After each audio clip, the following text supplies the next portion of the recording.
Olá pessoal, sejam bem-vindos aqui, espero que todos estejam bem. Gostaria de falar aqui um pouquinho sobre a tese do Jesus histórico, que é amplamente difundida nas universidades, curso de história, por exemplo, E por muito tempo eu fiquei sem estudar essa temática, embora tenha passado por ela na faculdade, E de antemão eu já gostaria de dizer o seguinte: a tese do Jesus histórico ela tem um pressuposto, uma cosmovisão materialista. Quem defende a tese do Jesus histórico tem uma concepção materialista de história, ou seja, a realidade se resume à ordem material. A ordem sobrenatural é uma projeção que nós fazemos e nada mais do que isso. Então, a pessoa que defende a tese do Jesus histórico faz o seguinte: ela vai para as Sagradas Escrituras e começa os seus estudos, e ela está disposta a admitir que houve um homem chamado Jesus. Houve um homem chamado Jesus que teve uma trajetória ali de mais ou menos 33 anos, e isso é chamado de história. História enquanto acontecimento. Foi real. Agora, o que é que os autores das Sagradas Escrituras fizeram? Por exemplo, Mateus, Lucas, João, o que eles fizeram?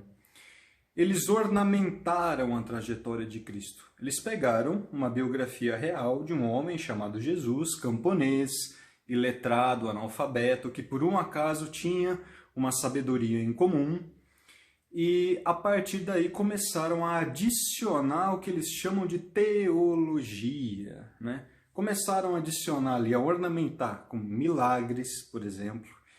Ou seja, Jesus não era Deus encarnado, mas os autores da Bíblia é que divinizaram Jesus. E vejam, essa divisão entre história, aquilo que aconteceu mesmo, e teologia, aquilo que os autores da Bíblia acrescentaram da própria cabeça, é uma divisão simplista, E não é científica. Essa divisão, ela passa como científica para as pessoas, mas ela parte de uma crença ou ausência de crença na ordem sobrenatural, Um cientista, seja ele um historiador, um arqueólogo, ou ele tem evidências contrárias, a um determinado evento descrito, ou ele não tem evidência nenhuma. Diante da ausência de evidências, o que é que você pode fazer? Ou você acredita, ou você não acredita. Mas isso é o âmbito da fé de cada pessoa, E aí depois, claro, talvez mais cedo ou mais tarde você venha descobrir se aquilo era verdade ou não. Mas na ausência de evidências, aí você começa a entrar no âmbito da fé, ou da ausência da fé. Esses autores querem fazer parecer que já existem provas cabais de que a divinização de Jesus foi algo simplesmente inventado por Paulo, por Mateus, por Lucas, pelos evangelistas. Isso não existe, Isso não existe. Além disso, então a gente tem que ficar muito esperto com essa divisão. Eu vejo muitas aulas sobre isso no YouTube, é mais ou menos a mesma coisa, mais ou menos o mesmo padrão, História de um lado, é a tal da teologia, que é algo simplesmente inventado, projetado do outro. Em primeiro lugar, um milagre.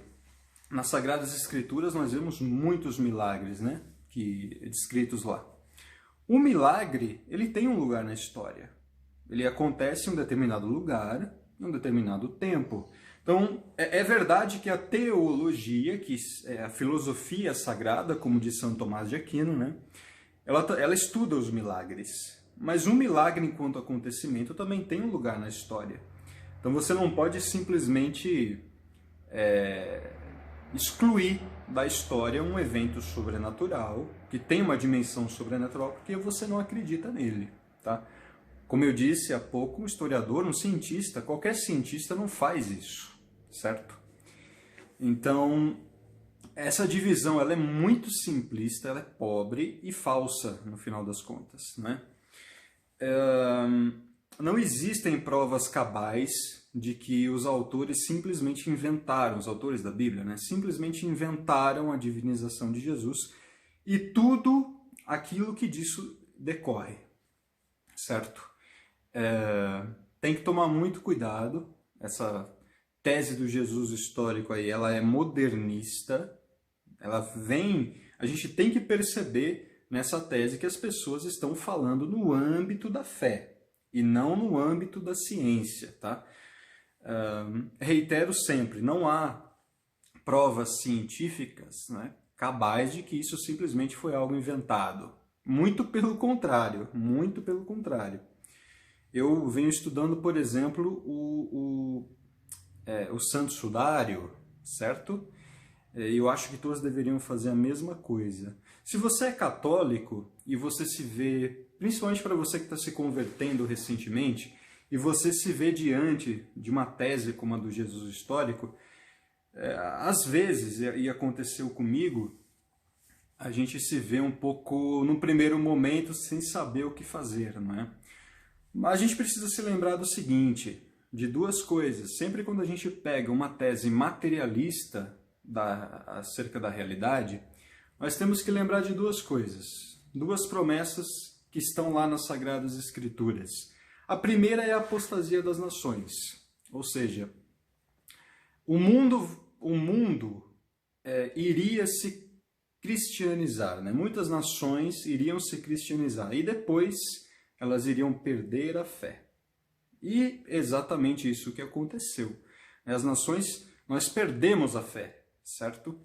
Isso significa que nós estamos nos encaminhando para o fim. A segunda promessa é: as portas do inferno não prevalecerão contra ela. Ou seja, a igreja não vai acabar. O ateísmo, o materialismo nunca vai se sobrepor à igreja. A igreja vai existir com a sucessão petrina até o fim da história.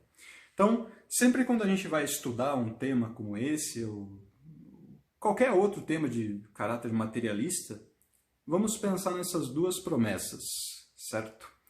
E aí você pode estar fortalecido para lidar com esse tipo de argumentação, né? Então, resumindo, não existem provas cabais de que a divinização de Cristo é simplesmente algo literário, uma narrativa, que de maneira pobre é chamada de teologia, tá? Na melhor das hipóteses, não existem evidências para certos milagres, né? Para a maioria deles, na verdade.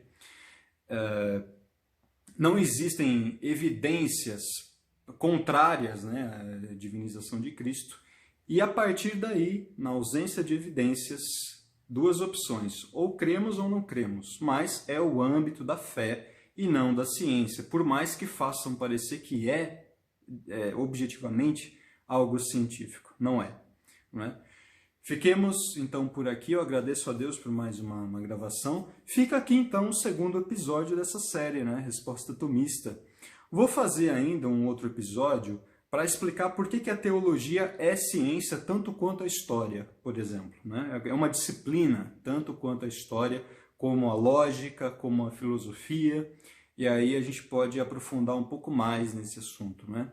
Fiquem com Deus, até a próxima aula ou a próxima Resposta Tomista.